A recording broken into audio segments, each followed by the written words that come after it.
그 사람은 어떤 부류의 사람인 것 같습니까? 젊은 나이에 칼로 세계를 정복한 나폴레옹이나 알렉산더 대왕과도 같은 사람이 위대한 사람이겠습니까? 아니면 흔히 이 펜은 칼보다 강하다고 하는데요. 펜으로 세상 사람들의 마음을 휘어잡은 대문호 톨스토이나 셰익스피어와도 같은 사람이 위대한 사람이겠습니까?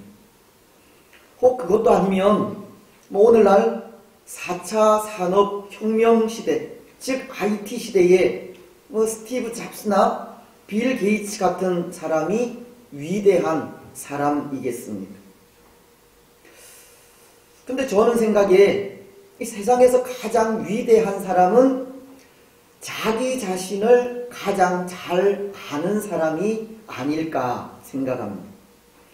자기 자신의 모습을 정확하게 볼 줄 아는 사람이 위대한 사람이라는 겁니다. 왜냐하면 자기 자신의 모습을 정확하게 볼 줄 아는 사람은 자신이 어떠한 사람인 줄 알기에 그 삶의 형편과 상황에 맞는 삶을 살 수 있기 때문입니다. 자기 자신이 어떠한 사람인 줄 알기에 자신을 잘 통제할 수도 다스릴 수도 있기 때문입니다. 다시 말씀을 드리면 위대한 사람은 자기 자신을 잘 알고 통제하며 다스릴 줄 아는 사람이라는 겁니다. 물론 칼이나 펜으로 이 세계를 정복하고 다스린 사람은 두말할 필요가 없지만 무엇보다 자기 자신을 잘 다스리고 통제할 줄 아는 사람이 위대한 사람이 아닐까 한다는 겁니다. 그런데 여러분, 때로 오늘 이 땅을 살아가는 사람들은 다 제 잘난 맛에 사는 것 같습니다. 자기 자신을 너무나도 모른다는 겁니다. 물론 우리 인생이 세상을 살아가는 것은 다 제 잘난 맛에 사는 것이라고는 하지만 어떤 때는 어떻게 자기 자신을 저렇게도 모를까 하는 생각에 참 보기에 안쓰러울 때도 많은 것 같습니다. 모르겠습니다. 혹 여러분들 중에는 이렇게 말하는 저를 보면서 그래, 너 참 잘났다, 그렇게 말을 하실 분들도 있을지 모르겠지만 정말 자기 자신을 정확하게 안다는 것은 너무나도 중요한 일입니다. 특히나 하나님 앞에서 살아가는 삶의 모습이 어떠한지 그것을 깨달아 아는 일이 얼마나 중요한지 모릅니다. 여러분, 그렇지 않겠습니까? 하나님 앞에서 우리 자신을 안다는 것 참 중요하지 않겠습니까?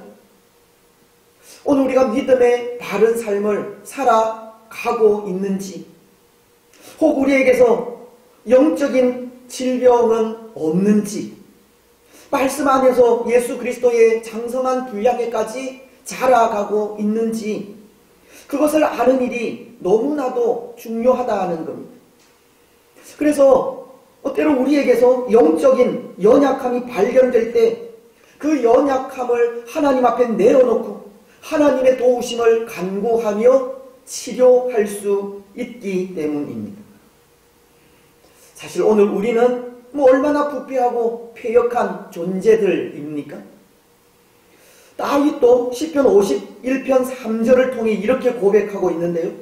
무릇 나는 내 죄가를 아오니 내 죄가 항상 내 앞에 있나이다.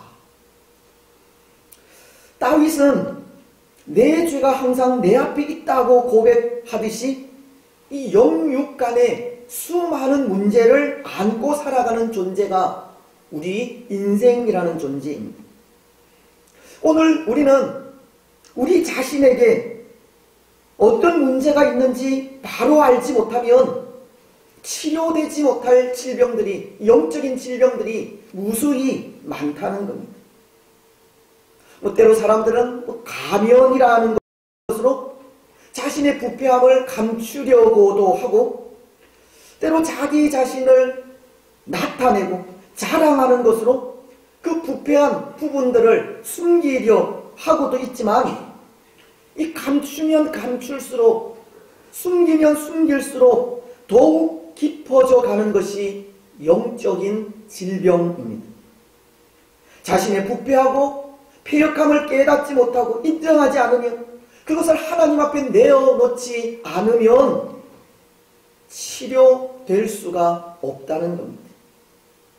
하지만 우리 자신의 부패함과 패역함을 깨닫고 인정하면서 그것을 하나님 앞에 내어놓으면 치료가 되고 회복이 됩니다. 그래서 하나님 앞에서 자기 자신을 깨달아 아는 일이 그토록 중요한 일인 겁니다. 자신의 연약함을 알아야 그것을 하나님 앞에 내어놓을 수 있고 연약함을 내어놓아야 하나님의 도우심을 입을 수 있으며 하나님의 도우심을 입어야 회복되고 치료될 수 있기 때문입니다. 사랑하는 여러분, 오늘 우리는 어떻습니까? 오늘 우리에게는 우리 자신을 정확하게 볼 수 있는 눈이 있습니까? 하나님 앞에서 어떤 모습으로 살아가고 있는지 분명히 알고 있습니까? 때로 우리에겐 영적인 질병들, 감추고 싶고 숨기고 싶은 부끄러운 부분들이 없습니까? 오늘 우리는 우리 자신을 정확하게 볼 수 있는 눈이 있었으면 좋겠습니다. 어떠한 부분이 연약한지, 어디에서 실수를 잘 하는지, 무엇 때문에 쓰러지고 넘어지는지 우리 자신을 정확하게 볼 수 있기를 바랍니다. 그리고 치료되어져야 하고 회복되어야 할 부분이 있다면 그것을 예수님 앞에 내어놓으시기 바랍니다. 우리 예수님은 바로 그 일을 위해 이 땅에 오셨기 때문입니다. 예수님은 죄로 인해 죽은 우리를 살리시기 위해 이 땅에 오셨고 우리의 병든 부분을 치료하시기 위해 이 땅에 오셨기 때문입니다. 요한일서 4장 9절은 이렇게 말씀하십니다. 하나님의 사랑이 우리에게 이렇게 나타난 바 되었으니 하나님이 자기의 독생자를 세상에 보내심은 그로 말미암아 우리를 살리려 하심이라. 또 누가복음은 4장 18절로 19절을 통해 이렇게 말씀하십니다. 주의 성령이 내게 임하셨으니 이는 가난한 자에게 복음을 전하게 하시려고 내게 기름을 부으시고 나를 보내사 포로된 자에게 자유를, 눈먼 자에게 다시 보게 함을 전파하며 눌린 자를 자유롭게 하고 주의 은혜의 해를 전파하게 하려 하심이라. 때로 오늘 우리는 우리의 영적인 부패함을 감추기에 급급한 사람들이지만 그런 우리를 고치시고 치료하시며 살리시기 위해 예수님은 이 땅에 오신 겁니다. 오늘 우리는 우리를 위하여 이 땅에 오신 예수님께 우리 자신의 부패함을 고백하면서 하나님의 도우심을 구하면 치료하시고 회복하시며 구원하시는 하나님의 은혜를 입을 수 있는 겁니다. 여러분, 오늘 우리는 우리가 부패한 존재임을 분명히 아시고 그 부패함을 하나님 앞에 내어놓고 하나님의 은혜를 간구하심으로 치료되고 회복되며 새로워지는 은혜를 누리시기 바랍니다. 그래서 오늘 우리는 말씀을 통해 그것을 생각하려고 합니다. 자기 자신의 부패함, 자기 자신의 연약함을 아는 사람만이 회복의 은혜를 누릴 수 있다는 겁니다. 여러분, 우리는 계속해서 이 나오미의 가정을 생각하고 있는데요. 오늘 말씀을 보면 참 반가운 것이 하나님을 떠나 고통 속에 있던 나오미의 가정에 이 회복의 기운이 보이기 시작한다는 겁니다. 두 며느리를 향해 그토록 그들 민족에게로 돌아가기를 원한 나오미가 하나님의 섭리로 하나님의 백성 되기를 고백한 룻과 함께 고향 땅인 베들레헴으로 돌아오면서 회복은 일어나고 있기 때문입니다. 먼저 오늘 19절은 상반절을 통해 이렇게 말씀을 하십니다. 이에 그 두 사람이 베들레헴까지 갔더라. 나오미와 룻 두 사람이 마침내 고향인 베들레헴에 도착한 것을 말하는 겁니다. 물론 이들 두 사람이 이렇게 고향 땅에 도착한 것이 이 완전한 회복을 의미하는 것은 아닙니다. 또한 이 고향인 베들레헴에 도착한 것이 이들 두 사람의 고통이 한순간 사라진 것을 말하는 것도 아닙니다. 비록 이들이 고향인 베들레헴에 돌아오기는 하였지만 여전히 그들의 상황은 변함이 없습니다. 하지만 다시 돌아온 고향이 회복의 시작이라는 것은 고향인 베들레헴은 하나님의 도성이기 때문입니다. 베들레헴은 하나님께서 통치하시고 하나님께서 다스리시는 하나님의 나라이기 때문입니다. 회복은 하나님의 품 안에서 이루어진다는 겁니다. 그렇습니다. 사랑하는 여러분, 이 회복은 그렇게 이루어집니다. 하나님의 품 안에서 이루어집니다.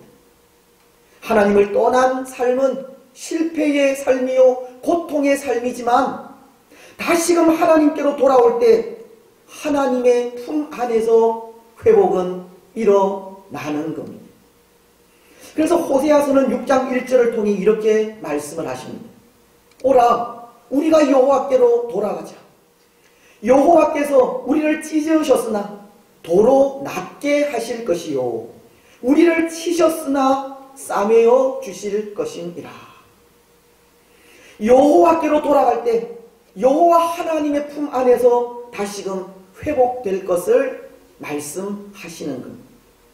회복은 여호와 하나님의 품 안에서 이루어진다는 것을 가르치고 있는 겁니다.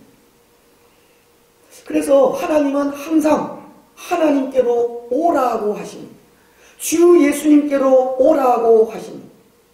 앞선 호세아서도 오라, 우리가 여호와께로 돌아가자고 하시고 마태복음 11장은 28절을 통해서 수고하고 무거운 짐진 자들아 다 내게로 오라. 내가 너희를 쉬게 하리라. 이사야서도 1장 18절을 통해 이렇게 말씀하십니다. 여호와께서 말씀하시되 오라, 우리가 서로 변론하자.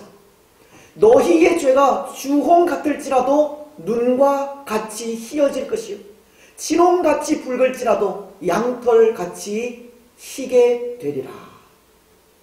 하나님은 하나님께로 오라고 하시는 겁니다. 하나님께로 올 때 사유하시고 하나님께로 올 때 회복하시며 하나님께로 올 때 편히 쉬게 하리라는 겁니다. 여러분, 오늘 우리도 하나님께로 나와야 합니다.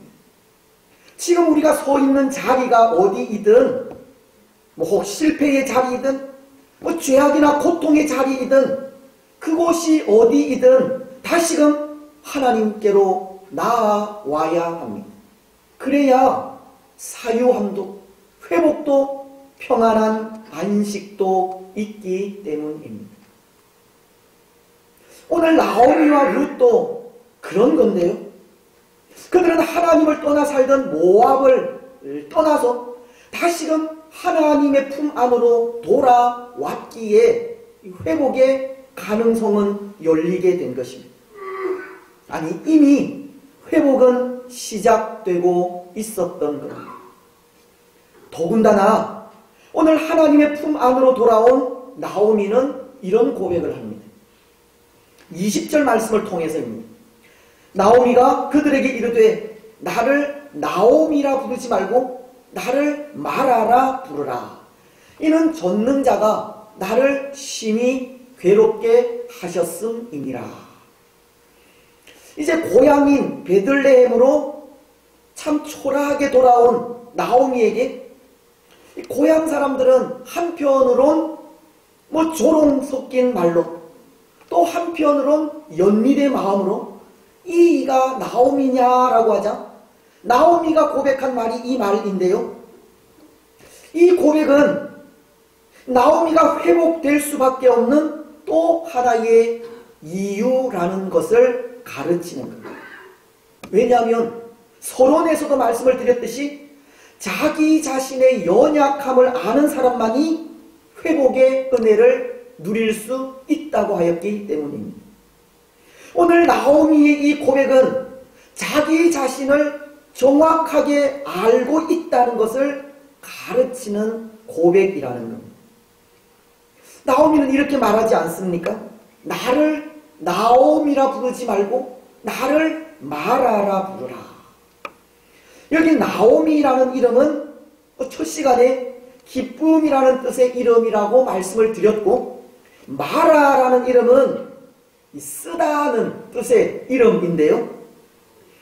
이 나오미는 기쁨이었던 자신이 왜 이 쓰디쓴 고통이라는 의미의 마라가 되었는지 정확하게 알고 있다는 겁니다.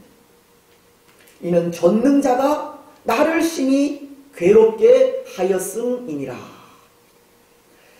그런데 여러분, 왜 전능자이신 하나님께서 기쁨이라는 나오미에게 마라라는 고통을 주셨습니까? 나오미가 하나님의 품을 떠났기 때문입니다. 흉년이라고 하는 고난에 하나님의 뜻이 어디에 있는지 기다리지 못하고 인내하지 못하고 하나님의 도성을 떠나버렸기 때문입니다. 그래서 나오미는 고통을 당하게 되었고, 그 고통이 하나님을 떠난 데에서 온 것임을 그는 정확하게 알고 있었던 겁니다. 나오미는 이제 자신이 더 이상 나오미가 아니라 마라가 되기까지 자신에 대한 분명한 발견이 있었다는 겁니다. 근데 여러분, 바로 거기에 이런 고백 속에 회복의 길은 있다는 겁니다. 사실 오늘 이 땅의 사람들이 가장 두려워하는 것 중에 하나가 자신의 치부가 드러나는 것이 아닌가 합니다. 과거에 행한 그릇된 행동이라든지 범죄, 그리고 부끄러운 행위 등 좀 숨기고 싶고 감추고 싶은 일들이 드러날 때 그것을 두려워하는 겁니다. 그렇지 않습니까? 그래서 권력자들은 법을 바꾼다든지 아니면 무력을 사용해 그 잘못을 감추기도 하고, 가진 자들은 물질을 이용해 비리를 감추기도 하는 겁니다. 사람들은 자신의 잘못이 드러나는 것을 두려워한다는 겁니다. 어쩌면 잘못을 인정하는 일은 용기 있는 자만이 할 수 있는 일이 아닌가 합니다. 진정 하나님의 품 안으로 돌아온 자만이 할 수 있는 일이라는 겁니다. 여러분, 오늘날 이스라엘 백성들이 가장 흠모하는 인물이 다윗 왕이라고 하는데요. 하나님께서도 다윗을 향해 다윗은 내 마음에 합한 사람이라고 불러주셨듯이 다윗이 그렇게 백성들에게도 존경을 받고 하나님의 마음에도 합한 자가 되기까지 그 이유가 있습니다. 그것은 다윗의 용기입니다. 근데 그 용기도 다른 것이 아닙니다. 때로 우리는 다윗이 골리앗이라는 거인 장수 앞에 담대하게 하나님의 이름을 가지고 나아가 물맷돌 하나로 그를 쓰러뜨린 일이 하나님의 마음과 백성들의 마음을 사로잡은 용기가 아니었을까 생각하지만 그의 용기는 자신의 부끄러움을 하나님 앞에 겸손하게 내어놓은 것에 있습니다. 어쩌면 일개 선지자에 불과한 나단에게 밧세바로 인한 죄를 지적당했을 때 그 죄를 들고 겸손히 왕좌에서 내려와 죄를 고백할 수 있었던 것이 다윗의 용기였다는 겁니다. 잘못을 저질렀을 때 그 잘못을 인정하고 고백할 줄 아는 용기, 부끄러움이 드러남에도 겸손히 하나님 앞에 무릎 꿇고 회개할 줄 아는 용기가 다윗의 위대한 점이었다는 겁니다. 그런 의미에서 오늘 나오미도 마찬가지입니다. 나오미의 말아됨에도 용기에 있다는 겁니다. 자신에 대해 이제 더 이상 기쁨이라는 뜻의 나오미가 아니라 쓰디쓴 고통이라는 마라라고 하는 것이 자신의 실패를 고백할 줄 아는 용기라는 겁니다. 나오미는 자신이 실패자임을 사람들 앞에 솔직하게 고백하며 나아간 겁니다. 그는 자기 자신을 속이지 않는 용기가 있었습니다. 만약 저 같으면 이렇게 말할 수 없을 것 같습니다. 실패자라고 솔직하게 말할 수 있는 용기가 없을 것 같다는 겁니다. 대부분 이런 경우 자신의 실패를 감추기 위해 사람들을 속이고 거짓말을 하지 않습니까? 실패하였음에도 성공한 채 하고 아무것도 없으면서도 있는 채 사람들을 속이고 거짓말을 하게 된다는 겁니다. 그래도 얼굴엔 웃음이 가득한 하회탈을 쓰고 나는 성공자라고, 나는 행복하다고 말하는 겁니다. 사람들은 사람들에게만 아니라 자기 자신까지도 속여가면서 실패한 자신의 모습을 감추려고 애를 쓰는 겁니다. 하지만 이제 다시 하나님의 품으로 돌아온 나오미는 그렇게 사람들을 속이지 않습니다. 자기 자신을 속이지 않습니다. 하나님을 속이지 않습니다.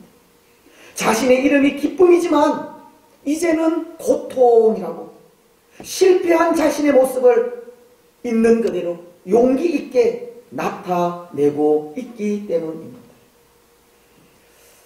여러분, 하나님께로 돌아온 사람들은 정말 이러해야 하지 않겠습니까? 자신의 모습을 정직하게 하나님과 사람들 앞에 내어놓을 줄 알아야 한다는 겁니다. 우리 자신의 부패함, 우리 자신의 부끄러움, 실패까지도 용기 있게 내어놓아야 하는 겁니다. 그리고는 하나님의 도움 없이는 한순간도 살 수 없고 아무것도 할 수 없다는 것을 고백하면서 하나님의 긍휼하심을 구하며 나아가야 합니다. 실패한 모습을 있는 그대로 내어놓고 하나님의 은혜를 구하며 나아가야 합니다. 바로 거기에 회복이 있기 때문입니다. 사랑하는 여러분, 혹 오늘 우리는 실패 가운데 있지 않습니까? 낙심 속에 거하고 있지 않습니까? 혹 사업이 힘들고 하는 일이 잘 되지 않으며 가족 간에 어떤 문제가 있지는 않습니까? 정직하게 그 문제를 들고 하나님 앞에 서십시오. 있는 모습 그대로를 가지고 하나님 앞에 용기 있게 나아오십시오. 그리고 겸손하게 하나님의 은혜와 긍휼을 소망하시기 바랍니다.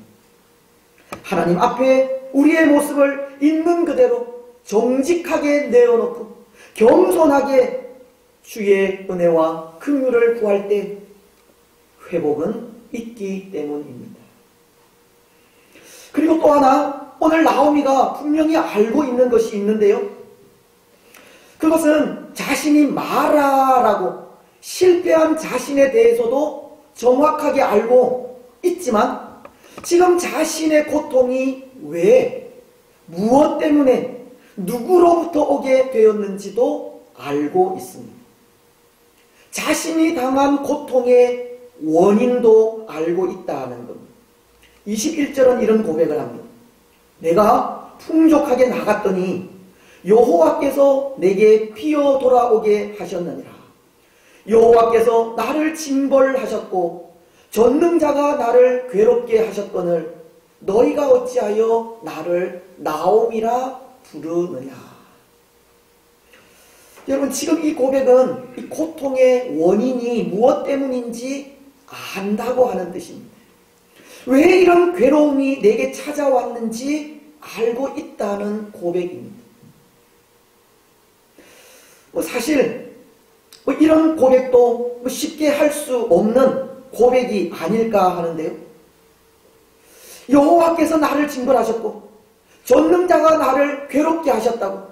그 고통의 원인은 하나님의 품을 떠난 것에 있고 하나님의 뜻을 헤아리지 못한 자신의 죄 때문이라고, 자신의 죄로 인하여 당하는 고통이라고 고백하는 이런 고백도 쉽게 할 수 없는 고백이라는 겁니다. 비록 자신의 잘못으로 인해, 자신의 죄로 인해 징계를 당하고 있다 할지라도 사람들 앞에 그것이 내 죄 때문이라고 고백할 수 있는 일은 쉽지 않은 일이라는 겁니다. 때로 실패자다라는 고백은 할 수 있을지 모르지만 그 실패가 나의 죄 때문이라고 말하기는 쉽지 않다는 겁니다. 왜냐하면 그것이 부패한 우리 인생의 본 모습이기 때문입니다. 죄를 감추고 인정하지 않으려는 것이 사람의 부패한 본성이라는 겁니다. 이 세상 사람들은 자신이 죄인임을 인정하지 않는 겁니다. 예를 들어 오늘 이 시대를 생각할 때, 오늘 이 시대가 겪고 있는 혼란과 고통 앞에 자신의 잘못을 내어놓고 이것이 내 죄 때문이라고 말하는 사람들이 어디에 있습니까? 다들 남 탓하기만 바쁩니다. 자기 잘못이라고 하는 사람은 아무도 없습니다. 혹이라도 이 고통이 죄 때문이라고 한다든지 이것은 죄의 결과라고 한다면 마치 그 죄의 고통을 다 뒤집어 써야만 하는 그런 고난이 따르게 됩니다. 그렇지 않습니까? 그런데 사실은 그렇습니다. 오늘 나오미의 고백과도 같이 우리 인생이 겪는 고난과 아픔과 고통은 다 하나님을 떠나 범죄한 것이 그 원인입니다. 오늘 우리가 겪고 있는 고통도 죄의 결과라는 겁니다. 태초에 하나님께서 선악과를 따먹지 말라고 아담과 하와에게 말씀하셨는데요. 하나님의 그 말씀을 거역한 아담과 하와에게 하나님께서 내리신 죄의 대가가 고통과 눈물과 아픔과 죽음이었고 그 죄의 대가가 아담 이후 지금까지 이어져 내려오고 있는 겁니다. 모든 고통의 원인은 죄로 인해서입니다. 오늘 나오미가 자신의 죄로 인해 하나님께 징계를 당한다고 하는 이 고백은 정확한 고백인 겁니다. 나오미는 고통의 원인에 대해서도 분명히 알고 있었던 겁니다. 특히 나오미는 자신의 죄에 대해 하나님께서 이 세 가지로 고통을 주셨다고 하는데요. 21절이 말씀하고 있듯이 내게 피어 돌아오게 하셨다는 것이고 나를 징벌하셨다는 것이며 나를 괴롭게 하셨다는 겁니다. 여기 내게 피어 돌아오게 하셨다는 것은 문자 그대로 빈털터리가 되게 하셨다는 뜻이고 나를 징벌하셨다는 것은 하나님을 버리고 이방 땅으로 떠난 자신을 벌하셨다는 뜻이며 나를 괴롭게 하셨다는 것은 내게 있는 모든 것을 다 빼앗아 가셔서 큰 상처를 입히셨다는 뜻입니다. 나오미는 자신의 죄에 대해 하나님께서 징계하셨다고 하는 거예요. 자신의 죄에 대한 징계를 그 누구도 아닌 하나님께서 직접 하셨다는 것을 고백하고 있다는 겁니다. 그런데 여러분, 이런 고백이 소망의 고백입니다. 이런 고백 속에 회복이 있습니다. 왜냐하면 이 고백은 하나님의 주권을 인정하는 고백이기 때문입니다. 하나님의 다스리심과 하나님의 통치를 고백하는 고백이기 때문입니다. 나는 다 하나님을 떠나는 죄를 범하였고 범죄한 나를 그 누구도 아닌 하나님께서 직접 심판하시되 그것도 세세하게 내가 가진 그 모든 것을 다 빼앗아 가기까지 남김없이 심판하셨다는 것은 하나님에 대한 불평이나 원망이 아니라 우리 삶의 모든 것을 하나님께서 주관하시고 하나님께서 다스리신다는 하나님 주권 사상을 고백하는 고백이기에 이 고백이 소망의 고백이라는 겁니다. 그렇습니다. 사랑하는 여러분, 하나님의 주권을 인정하는 고백은 소망의 고백입니다. 우리 삶의 전부를 하나님께서 다스리시고 주관하신다는 고백 속에 회복은 있습니다. 오늘 우리 인생은 부패한 존재이고 죄인이며 연약한 존재이므로 예수 그리스도가 없이는 구원받을 수 없다고 고백하는 자들에게 구원은 주어지는 겁니다. 오늘 나오미도 보십시오. 자신의 죄를 고백하고 하나님의 주권을 인정하며 하나님의 도성으로 돌아온 그에게 회복은 보이기 시작합니다. 마지막 22절은 이런 말씀을 하시기 때문입니다. 나오미가 모압 지방에서 그의 며느리 모압 여인 룻과 함께 돌아왔는데 그들이 보리 추수를 시작할 때에 베들레헴에 이르렀더라. 나오미와 룻이 하나님의 도성으로 돌아왔을 때 그들 눈에 보인 들녘은, 그 고향의 들녘은 황금빛 풍경의 풍요로운 정경이었습니다. 비록 그들에게 아직 회복의 모습은 없다 할지라도 다시 돌아온 그들을 반가이 맞이한 것은 분명 소망이었습니다. 수많은 고통과 실패, 좌절과 낙심을 무릅쓰고 다시금 하나님 앞에 서게 되었을 때 그들에게 주어진 것은 황금빛 물든 들녘이었기 때문입니다. 하나님은 하나님의 징계로 빈 털터리가 되고 모든 것을 빼앗겨 만신창이가 된 나오미에게 황금빛 물결의 은혜를 베푸시게 된 것입니다. 고통을 기쁨으로, 괴로움을 즐거움으로, 불평을 감사로 바꾸어 주시게 됩니다. 아니, 아직은 그 황금빛 물결의 은혜가 감추어져 그들 손으로 잡지는 못하지만 하나님께로 돌아온 바로 그 순간, 바로 그 시간이 회복의 시작이 된 것입니다. 이제 말씀을 맺겠습니다. 사랑하는 여러분, 오늘 나오미가 다시금 하나님께로 돌아온 풍경은 황금빛 들녘의 풍요로움이었습니다. 회복하시는 하나님의 손길을 느낄 수 있었다는 겁니다. 때로 하나님은 하나님을 떠난 자들을 징계하기도 하시고 손에 쥔 모든 것을 비어 돌아오게도 하시며 상처와 괴로움을 주시기도 하지만 그것이 하나님을 떠난 데에서 온 것임을 알고 그 죄를 고백하고 하나님의 다스리심을 인정하며 다시금 하나님께로 돌아올 때 회복의 은혜를 베푸시는 겁니다. 그것도 황금빛 물결의 은혜를 베푸십니다. 사랑하는 여러분, 오늘 우리에게도 이 황금빛 물결의 은혜가 풍성히 넘쳐 나시기를 바랍니다. 치료하시고 회복하시며 복 주시는 하나님의 은혜가 충만하시기를 바랍니다. 그 은혜로 더욱 풍성한 감사가 넘치시기를 바랍니다. 특히 다음 주일은 추수감사주일로 지키게 되는데요. 이 가을에 풍성함을 주신 하나님의 은총과 지난 한 해를 인도하신 하나님의 은혜에 감사하는 주일로 지키게 됩니다. 때로 올 한 해는 이 코로나라는 질병으로 인해 참 많은 어려움은 있었지만 그럼에도 오늘 여기까지 인도하신 것은 전적으로 하나님의 은혜로 인해서입니다.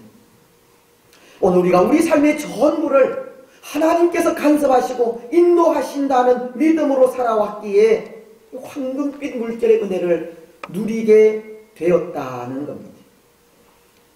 오늘 우리는 이 믿음 위에 더욱 굳게 서시기를 바랍니다. 우리 삶이 하나님께 있고 하나님께서 주관하시고 하나님께서 다스리신다는 믿음 위에 더욱 굳게 서시기 바랍니다. 그리고 항상 우리 자신을 돌아보면서 겸손하게 하나님 앞에서의 삶을 살아가시기 바랍니다. 그래서 그 삶을 통해 도우시는 하나님의 은혜를 충만히 받으시고 또 다음 주일 우리가 드리는 감사가 황금빛 물결의 은혜가 풍성하게 넘치는 복된 주일이 되시기를 주님의 이름으로 축복합니다.